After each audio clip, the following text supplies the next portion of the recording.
Actualmente existen alrededor de 2.000 millones de personas que consideran a Jesús no solo un maestro moral, sino Dios mismo. A lo largo de la historia han existido figuras extraordinarias: Alejandro Magno, Julio César, Sócrates, Zaratustra, Homero, pero ninguna ha sido adorada de la manera en que Jesús lo es. Entonces surge la pregunta: ¿qué hizo que esta figura adquiriera ese estatus único? Para responder, debemos examinar las afirmaciones centrales del cristianismo. A pesar de la diversidad interna, la mayoría de las tradiciones cristianas sostienen tres ideas fundamentales: que Jesús es el Hijo de Dios y participa de la divinidad, que su muerte tiene un significado redentor para la humanidad, y que la historia culminará en su regreso y en un juicio final. En muchas formulaciones históricas del cristianismo, especialmente en sus versiones más misioneras, la relación con Jesús no es simplemente simbólica, se presenta como decisiva para la salvación. Esto introduce un elemento distintivo frente a otras tradiciones religiosas antiguas, que no siempre vinculan la salvación a la adhesión explícita a una figura histórica concreta. Precisamente por eso el cristianismo se desarrolló como una religión universal y expansiva. Si la salvación depende de la relación con Cristo, entonces el mensaje no puede permanecer local ni étnico, debe dirigirse a todos. La misión no es solo una opción estratégica, sino una consecuencia lógica de su teología. Todo esto genera muchas preguntas dentro del cristianismo. Entonces, la cuestión es, dado todo esto, dada toda la confusión, ¿por qué tantas personas creen en Jesús? Ahora vamos a examinar lo que puede afirmarse con mayor probabilidad histórica acerca de Jesús. Evaluaremos qué dicen los académicos que han pasado décadas investigando la evidencia, estudiando la Biblia, los datos arqueológicos y todos los escritos de ese período. Los estudios históricos sitúan el nacimiento de Jesús entre el 6 y el 4 a.C., ya que las fuentes lo ubican en tiempos de Herodes el Grande, quien murió en el 4 a.C. Es probable que haya crecido en Galilea, específicamente en Nazaret. La cronología tradicional del calendario cristiano fue establecida siglos después y contiene un desfase de varios años. Este es uno de los puntos básicos que cuenta con amplio consenso entre los historiadores del Jesús histórico. El segundo punto en el que existe amplio consenso histórico es que Jesús fue discípulo de Juan el Bautista. Juan puede describirse como un predicador apocalíptico, anunciaba la inminente intervención de Dios en la historia para juzgar el mal y establecer su reino. Su mensaje llamaba al arrepentimiento y a una transformación moral urgente, porque el juicio divino estaba cerca. Jesús fue inicialmente uno de sus seguidores, pero en algún momento comenzó a formar su propio grupo de discípulos y a desarrollar su propio énfasis dentro de ese marco apocalíptico. El tercer punto sobre el que existe consenso histórico es la crucifixión de Jesús. Fue ejecutado por las autoridades romanas mediante crucifixión, un método de castigo reservado principalmente para esclavos, insurgentes y personas consideradas opositores al orden imperial. La crucifixión era una forma de ejecución pública extremadamente cruel y ejemplarizante. La víctima era fijada a una estructura de madera, mediante clavos o cuerdas, y moría tras horas o incluso días de agonía, generalmente por una combinación de agotamiento extremo, shock y asfixia progresiva. Ahora podemos examinar cómo presentan a Jesús los textos del Nuevo Testamento y en qué medida esa presentación difiere de lo que puede afirmarse con mayor certeza histórica. En el Nuevo Testamento encontramos 4 relatos principales sobre su vida y actividad: los evangelios de Marcos, Mateo, Lucas y Juan. Aunque coinciden en ciertos elementos fundamentales, difieren en detalles teológicos, cronológicos y narrativos. En estos textos, Jesús es presentado como el Hijo de Dios y como el agente de la salvación divina. La interpretación teológica desarrollada por los primeros cristianos sostiene que la humanidad se encontraba en una situación de pecado y separación de Dios, y que la muerte de Jesús tuvo un carácter redentor. Las explicaciones sobre cómo opera esa redención varían dentro del propio cristianismo, pero en los evangelios se enfatiza que su muerte forma parte del plan divino. Según estos relatos, Jesús desarrolló un ministerio público centrado en la predicación del reino de Dios, acompañado de actos de sanación y exorcismos que simbolizaban la llegada de ese reino. Los evangelios también describen tensiones entre Jesús y ciertos sectores de la élite religiosa judía, particularmente en torno a la interpretación de la ley, la autoridad religiosa y la pureza ritual. Según los evangelios, las tensiones entre Jesús y ciertos sectores de la élite religiosa en Jerusalén se intensificaron hacia el final de su vida. Finalmente, fue arrestado tras la traición de uno de sus discípulos, Judas Iscariote. Fue llevado ante las autoridades judías y posteriormente entregado al prefecto romano de Judea, Poncio Pilato, quien tenía la autoridad exclusiva para dictar una sentencia de muerte. En los evangelios, Pilato aparece como un gobernador que no encuentra una culpa clara en Jesús, pero cede ante la presión de la multitud y de los líderes locales. Finalmente, ordena su crucifixión. Los textos del Nuevo Testamento afirman que, tras su muerte, Jesús resucitó al tercer día y se apareció a sus discípulos. Según estos relatos, les encargó anunciar el Evangelio, la buena noticia, a todas las naciones, proclamando que su muerte y resurrección tenían un significado redentor universal. A partir de esta proclamación surge el movimiento que posteriormente sería conocido como cristianismo. Esta es, en términos generales, la narrativa que presentan los evangelios y que constituye el núcleo de la religión cristiana. Sin embargo, cuando se analiza desde una perspectiva histórica y teológica, surgen diversas preguntas y debates. El primer conjunto de cuestiones es de carácter teológico. ¿Qué significa que Jesús sea Hijo de Dios? En el judaísmo primitivo, la expresión Hijo de Dios podía tener varios sentidos, desde una designación simbólica para el pueblo de Israel hasta un título aplicado al rey o al Mesías. Con el desarrollo posterior de la teología cristiana, especialmente a partir de los concilios de los siglos IV y V, Jesús fue definido como plenamente divino y plenamente humano. El segundo debate gira en torno al significado de su muerte. A lo largo de la historia del cristianismo se han propuesto diversas interpretaciones: sacrificio expiatorio, victoria sobre el mal, ejemplo moral. No existe una sola explicación uniforme en los propios textos del Nuevo Testamento, sino una pluralidad de enfoques teológicos. El tercer punto, de carácter histórico, se refiere a la responsabilidad en su ejecución. Los evangelios mencionan la participación de ciertas autoridades religiosas de Jerusalén, pero también dejan claro que la decisión final correspondió al prefecto romano, ya que solo Roma tenía potestad para aplicar la pena de muerte en la cruz. Si Jesús es presentado como divino, ¿cómo debe entenderse su muerte? Esta pregunta dio lugar, en las primeras comunidades cristianas, a intensos debates sobre la relación entre su naturaleza humana y su naturaleza divina. La resurrección plantea otra cuestión central: ¿cómo debe interpretarse este acontecimiento? Estas cuestiones generaron amplias reflexiones en las primeras comunidades cristianas y posteriormente en el desarrollo doctrinal de la Iglesia.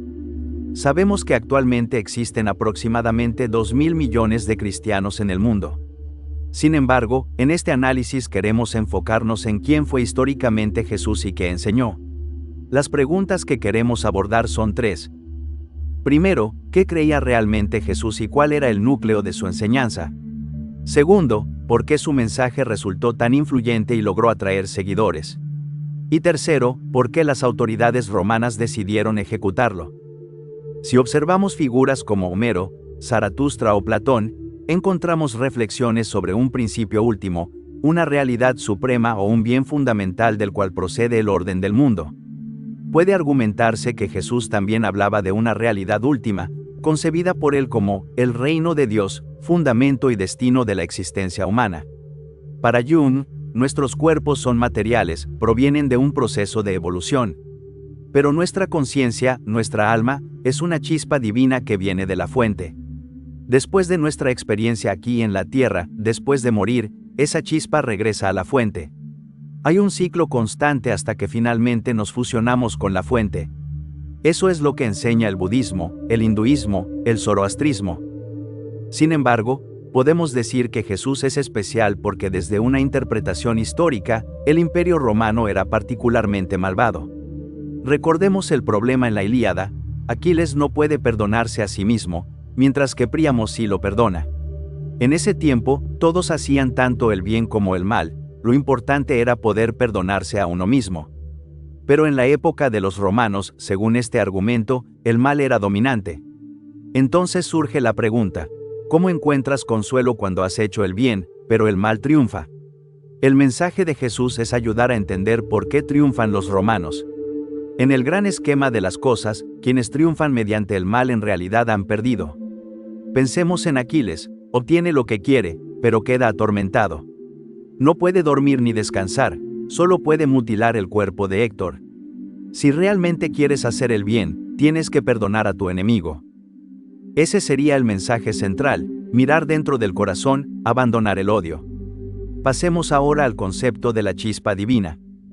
Si lees a Homero, la Ilíada, la Odisea, o la Divina Comedia de Dante, verás reflejada en ti esa chispa divina. Los grandes libros son un portal hacia lo divino. Entonces Jesús se convierte en un portal accesible, recordar su vida y sus enseñanzas sería una forma de acceder a lo divino. No sabemos mucho de Jesús fuera de la Biblia, pero en 1945, en Egipto, se descubrieron textos antiguos con dichos atribuidos a Jesús que no se conocían antes, entre ellos está el Evangelio de Tomás. El Evangelio de Tomás comienza diciendo que quien encuentre la interpretación de esos dichos no experimentará la muerte. Esto tiene sentido dentro de la idea de que el alma no muere, regresa a lo divino. Tal como escribe Jung, el reino no está en el cielo ni en el mar, sino dentro y fuera de nosotros. Cuando te conoces a ti mismo, reconoces que eres hijo del Padre viviente. Si no te conoces, vives en la pobreza espiritual. La idea central aquí es que la verdad no se impone desde afuera. Cada persona debe romper sus propias cadenas y experimentar la luz por sí misma. No puedes depender de otro, debes mirar dentro de ti. Por eso, según esta interpretación, Jesús no habría enseñado, síganme y serán salvos. Habría enseñado que la chispa divina está en cada uno y que el camino es interior. Lo que estamos viendo es la similitud entre el Evangelio de Tomás, la alegoría de la cueva de Platón, la Ilíada, Zaratustra y sus enseñanzas, así como Nietzsche. Todos estos poetas y profetas piensan de manera similar, expresan las cosas de manera diferente, hablan a épocas y públicos distintos, pero básicamente dicen lo mismo. Estamos intoxicados, pero no tenemos sed de la verdad, estamos satisfechos con la ilusión. Esta idea aparece también en un poema de Rumi, el poeta persa, quien dice que el mundo es una prisión para borrachos. Jesús dijo, los fariseos y los escribas han tomado las llaves del conocimiento y las han escondido. Ellos no han entrado, ni han dejado entrar a los que desean hacerlo. Ustedes, sin embargo, sean sabios como serpientes e inocentes como palomas. Aquí Jesús critica la religión organizada. Los fariseos crean una jerarquía y dicen, solo nosotros conocemos la verdad.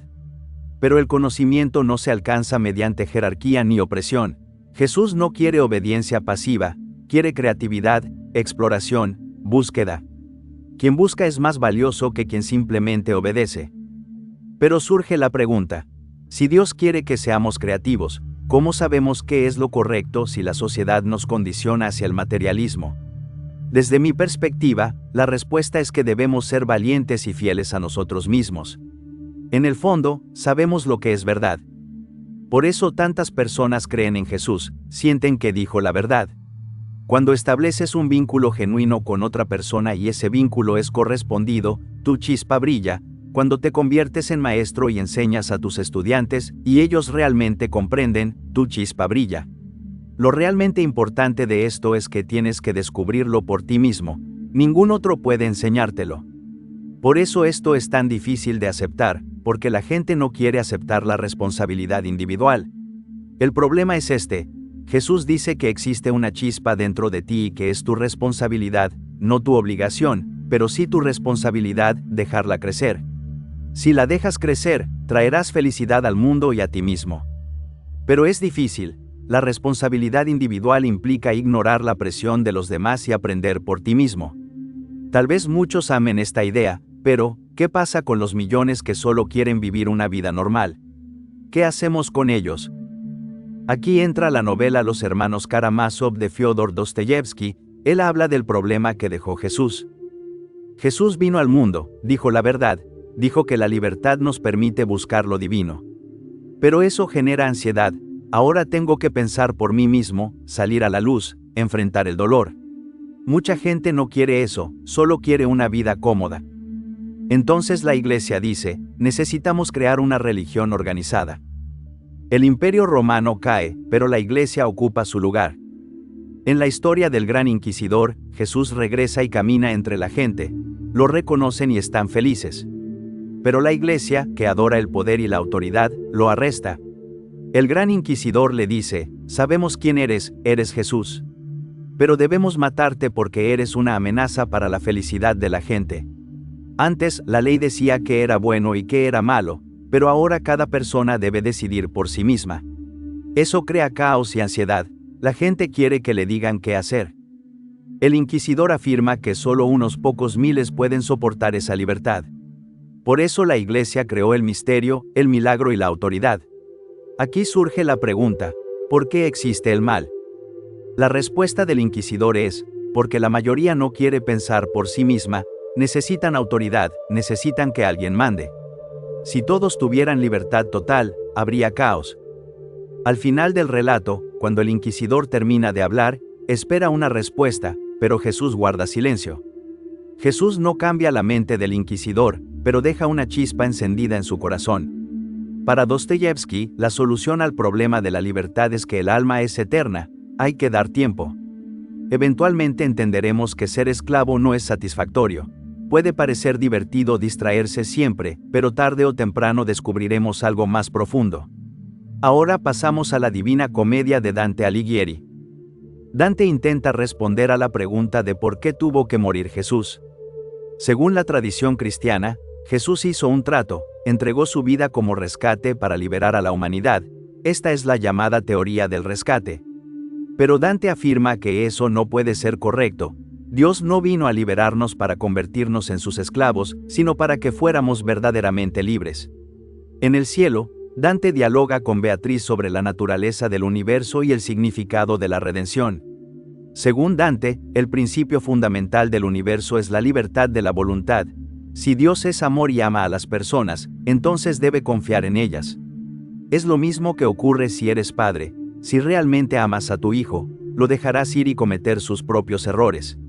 No lo sobreprotegerás, incluso si existe el riesgo de que algo malo pueda pasar, debes dejarlo ir, porque el verdadero amor implica confianza. Surge entonces la objeción: si el amor verdadero implica confiar, ¿qué pasa cuando el hijo está en peligro real? La respuesta es que no se trata de irresponsabilidad. Si hay peligro inmediato, intervienes, pero no puedes permitir que tu miedo destruya la libertad del otro. Amar no es controlar, es acompañar con prudencia. El problema más profundo es este: hacemos el mal y luego no podemos perdonarnos. En lugar de reparar, añadimos más mal para huir de la culpa. Por eso, metafóricamente, salimos del Edén no simplemente por romper una regla, sino porque quedamos atrapados en un ciclo de culpa y repetición. Entonces, ¿cómo recuperar la dignidad perdida? Existen dos posibilidades según Dante: que el ser humano compense su falta o que Dios perdone. Pero el hombre no puede compensar plenamente, porque intentó ponerse en el lugar de Dios. Por eso solo queda el perdón divino.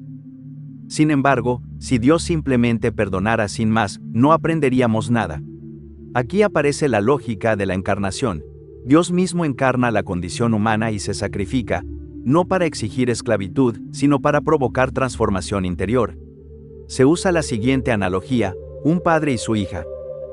La hija mata al perro para probar el amor del padre. Si el padre la castiga, parece que ama más al perro. Si no hace nada, ella no aprende. Entonces el padre decide castigarse a sí mismo. Al verlo, la hija comprende el amor y no vuelve a repetir el acto. La idea es que el sacrificio despierta conciencia. Para Dante, Jesús muere no para esclavizarnos, sino para movernos al arrepentimiento y a la transformación. El recuerdo de ese acto nos orienta hacia la luz. Una persona puede cumplir su condena. Pero, tras asumir las consecuencias, debe poder perdonarse para seguir viviendo. De lo contrario, el odio lo consumirá y perpetuará el ciclo. El problema es que, cuando somos jóvenes, pensamos solo en términos de justicia retributiva, mal por mal. Pero esa lógica jamás produce felicidad. Para Jung, el mundo es el espacio donde aprendemos, cometemos errores y crecemos. La muerte no es el final, sino un reinicio que nos permite volver a empezar, aprender de los errores y continuar evolucionando. Tenemos oportunidades infinitas para crecer, El propósito de la vida es aprender, imaginar, crear, explorar nuevas posibilidades.